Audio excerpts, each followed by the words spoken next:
नमस्कार दोस्तों, आप सभी का एक बार फिर से स्वागत है हमारे चैनल दुर्गा भक्ति मार्ग में। आज मैं आप सभी को सुनाऊंगी नित्य नियम से सुनी जाने वाली धर्मराज जी की कहानी। बहुत समय पहले की बात है। एक रामनगर नाम का गांव था।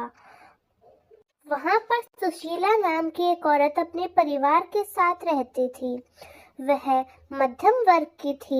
सुशीला बहुत ही धार्मिक प्रवृत्ति की थी। वह रोजाना गंगा स्नान करती, तुलसी सींचती और धर्मराज जी की कथा को सुनती और सुनाती थी, पर उसने कभी भी भगवान से कुछ नहीं मांगा। एक बार धर्मराज जी चित्रगुप्त से वार्तालाप कर रहे थे कि यह सुशीला नाम की स्त्री मेरी कितनी पूजा पाठ करती है, पर अपने लिए आज तक कभी कुछ नहीं मांगा। इस पर चित्रगुप्त जी ने कहा, प्रभु आप खुद जाकर उससे पूछकर वरदान दे दीजिए। धर्मराज जी ने कहा, हाँ तुम ठीक कहते हो। एक दिन जब सुशीला गंगा स्नान करके घर लौटी, तब धर्मराज जी उसके पास गए।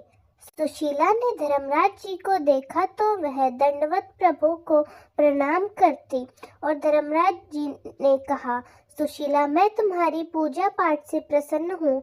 मैं तुम्हें वरदान देना चाहता हूँ, मांगो। तुम क्या मांगना चाहती हो? सुशीला ने कहा, प्रभु मेरे पास तो सब कुछ है। सास ससुर पति पुत्र, रहने के लिए घर, भोजन भी पर्याप्त है।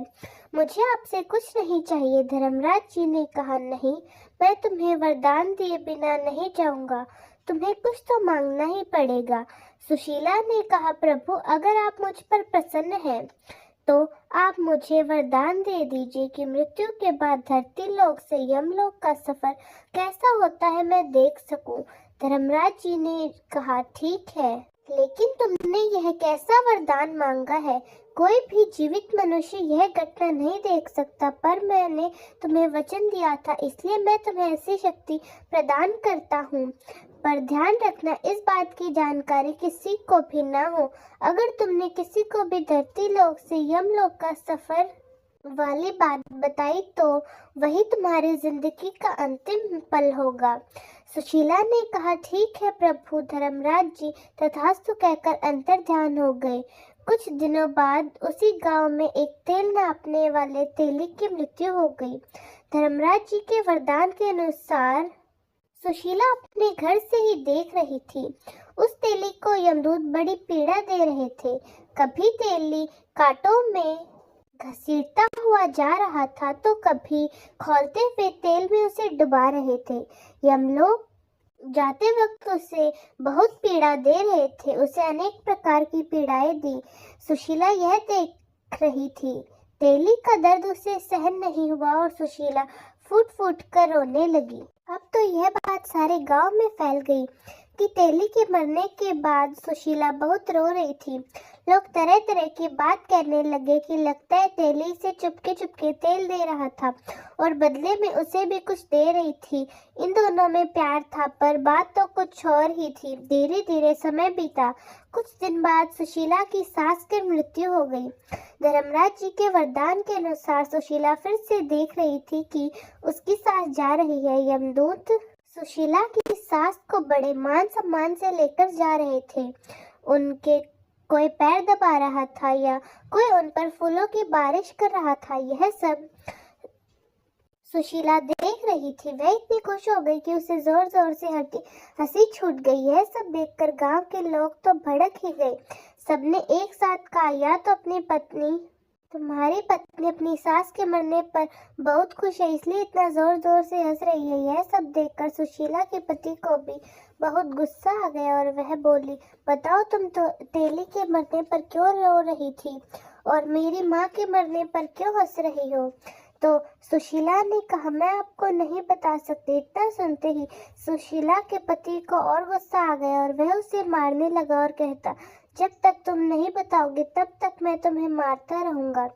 सुशीला ने कहा, अगर मैं बता देती हूँ तो वह क्षण मेरी जिंदगी का अंतिम क्षण होगा। सुशीला के पति ने कहा, मुझे बस सच्चाई जाननी है। तुम्हारी मृत्यु से मुझे कोई लेना देना नहीं है। सुशीला ने कहा, ठीक है तो सुनिए। एक दिन धर्मराज जी मुझे दर्शन देने आए और वर मांगने को कहा।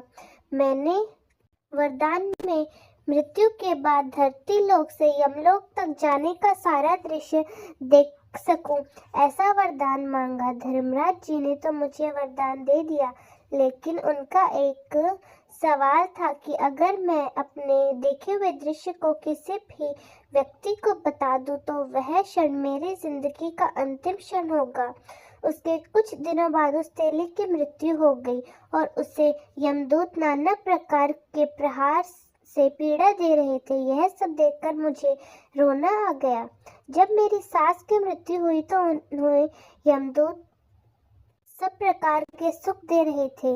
वही देखकर मुझे खुशी हुई और खुशी के मारे मुझे हंसी छूट गई। इतना कहते कहते वह मृत्यु को प्राप्त हो गई।